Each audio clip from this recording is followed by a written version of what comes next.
Assalamualaikum teman-teman. Terima kasih sudah mau menyimak Mama Kemisari berbagi.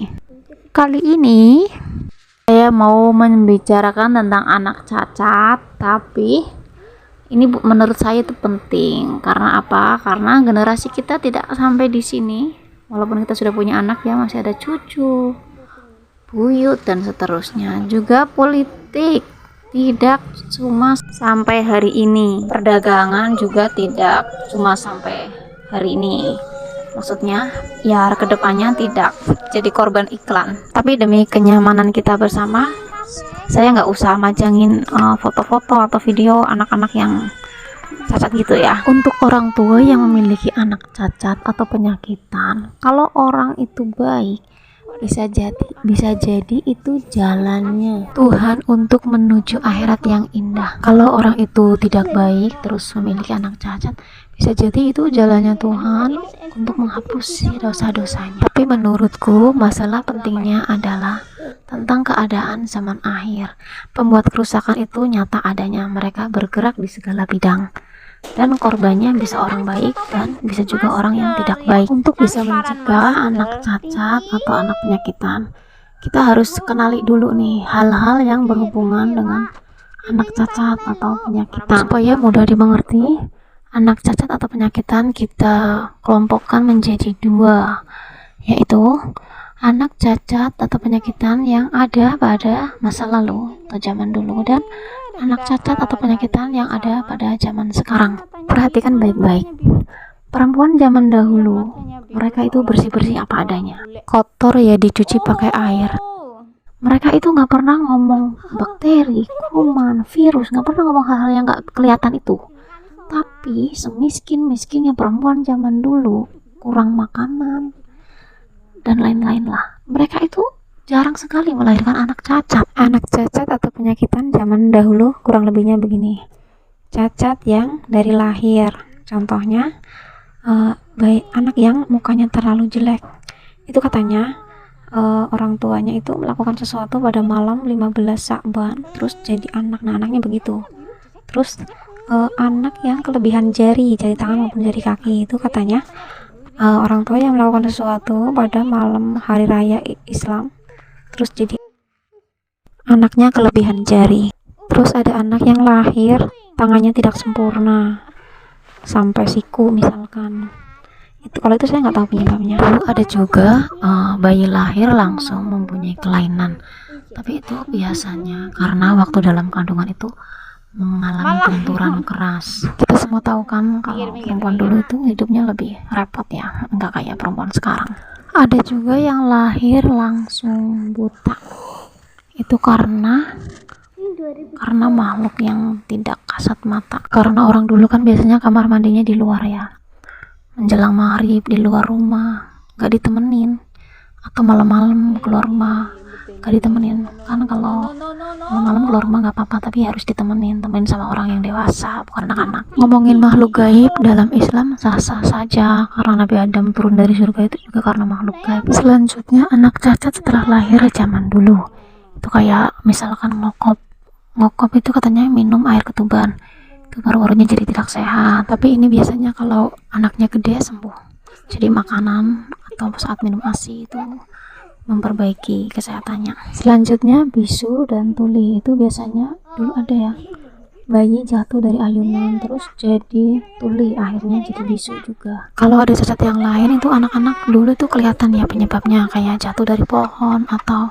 kesleo atau apalah. Kalau dulu ada anak yang bodoh, tapi bodoh biasa, itu biasanya karena keturunan, karena orang tuanya juga bodoh, anaknya bodoh. Tapi kalau yang bodoh luar biasa itu ada, itu biasanya anak itu bekas keselong itu bahasa Indonesianya, itu bekas ke bawah makhluk halus, mungkin karena sore-sore belum pulang, jadi ke bawah makhluk halus, tapi dicari terus ketemu gitu. Kurang lebihnya begitu ya teman-teman. Anak cacat yang ada zaman dahulu ini berdasarkan pengenyisan dari berbagai desa. Dan selanjutnya anak cacat atau penyakitan di zaman sekarang, kalian bisa lihat di sekolah SD LB, SMP LB, SMA LB kayak gitu. Soalnya saya pernah jualan roti di situ. Aduh, saya lihat banyak banget ambiar, cacatnya macem-macem. cantik, sempurna fisiknya, nggak bisa ngomong. Terus ada yang ganteng, putih, pokoknya gede, tinggi, nggak bisa ngomong. Terus ada lagi yang bulu matanya sebelah hitam, terus sebelahnya lagi putih, itu juga ada. Terus yang mukanya berantakan ada. Pokoknya macam-macam gitulah. Makanya saya kepikiran untuk meneliti supaya kita tahu bagaimana cara pencegahan. Terus kalau yang anak penyakitan itu kita bisa lihat di media sosial ya, yang kadang bikin kita tuh sedih, tapi gimana gitu. Kalau teman-teman bandingkan dengan anak cacat, orang tua dari anak cacat zaman dulu dan sekarang, itu kayak nggak masuk akal banget gitu loh. Itu orang tua anak cacat yang di SDL, di SMP itu, mereka itu biasanya orang kaya, tidak kurang asupan, terus tidak repot bekerja, tidak ada istilah perut kebentur atau apa. Terus kamar mandi di dalam rumah mungkin nggak ada istilah malam-malam pengen keluar. Dan pengawasan bayi mereka juga bagus, nggak kayak orang dulu ya, kadang bayi ditinggal kerja terus jatuh dari tempat tidur atau jatuh dari ayunan atau jatuh sama kakaknya. Itu mereka nggak ada cerita kayak gitu. Bayi mereka itu benar-benar penjagaannya bagus. Jadi yang membuat anak mereka cacat dan penyakitan sebenarnya adalah mereka tidak tahu kalau tubuh bayi dalam kandungan itu dibentuk oleh segumpal darah, dan darah itu berasal dari sari-sari makanan ibunya. Dan darah yang baik itu, darah yang bagus itu berasal dari sari-sari makanan itu secara lahir ya. Kalau secara batinnya, darah yang baik itu berasal dari sari-sari makanan yang halal, dan makannya itu baca doa. Dan kebanyakan perempuan yang punya anak cacat atau penyakitan itu sewaktu hamil, mereka itu sering minum pil-pil atau suplemen atau dibilang vitamin kimia. Sebenarnya pil-pil itu yang diminum untuk ibu hamil, saya rasa tidak pernah diuji ke ibu hamil, karena gak ada ibu hamil yang mau dijadikan kelinci percobaan. Kalau mereka mau menguji pil-pil untuk ibu hamil, itu butuh waktu yang lama, karena pil-pil itu dimakan oleh ibu hamil dan masuk ke dalam tubuh bayi. Kita harus menunggu bayi itu sampai lahir dan sampai minimal 3 tahun atau 5 bulan juga kelihatan ya. Misalkan bayinya 5 bulan sudah bisa tengkurap, bisa diajak bercanda gitu, nanti kan kelihatan pil-pil itu menghasilkan bayi yang sehat, enggak, cerdas, enggak. Kenyataannya yang bikin bayi itu cerdas itu, yang jelas ya, itu sering baca Quran,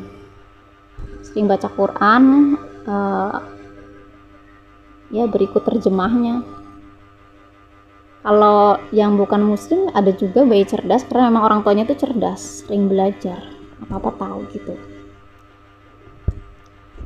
Dan untuk menguji pil-pil yang diminum ibu hamil itu minimal butuh 3 perempuan untuk mewakili rakyat ya. Perempuan pertama, perempuan yang asupannya bagus. Kedua, perempuan yang kayak akulah, yang menengah ke bawah, agak miskin, jadi makan apa adanya. Dan ketiga, perempuan yang kayak aku ini, makan apa adanya, terus tapi masih punya kebiasaan minum jamu, kayak minum jamu kunir asem gitu. Pokoknya 3 perempuan ya, perempuan yang asupannya bagus, perempuan yang asupannya apa adanya atau kurang asupan, terus perempuan yang apa adanya, kurang asupan, tapi dia masih punya kebiasaan minum jamu kunir asem atau apa gitu. Terus sekarang bisa kelihatan kan, sudahkah mereka menguji barang dagangan mereka? Saya rasa belum. Nah, kenapa saya tahu? Karena saya sudah tanya-tanya banyak perempuan yang punya anak yang cacat atau tidak sempurna lah, atau penyakitan gitu ya. Tanya-tanyanya ya nggak langsung lah, ajak ngobrol dulu yang enak.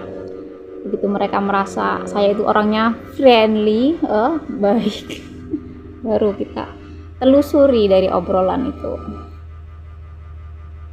Untuk perempuan yang punya bayi sempurna normal misalkan ya 5 bulan udah bisa tengkurap, bisa diajak ngobrol, itu juga harus hati-hati.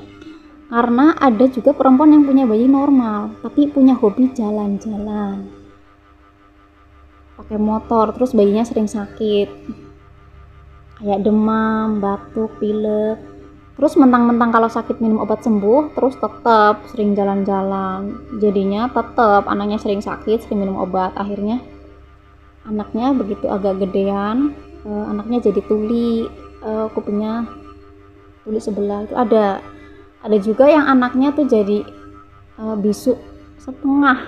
Kalau saya bilang bisu setengah, soalnya dia itu ngomongnya susah tapi bisa ngomong. Bisu setengah itu ada.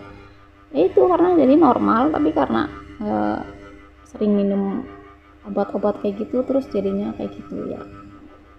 Obat itu perlu, tapi ya tetap dijaga, jangan keseringan. Sekian, bisa dimengerti ya. Pokoknya kalau Anda maksud ya dengan tadi yang saya bicarakan, insya Allah mau punya anak berapapun sampai kapanpun insya Allah sehat terus ya. Terima kasih. Assalamualaikum.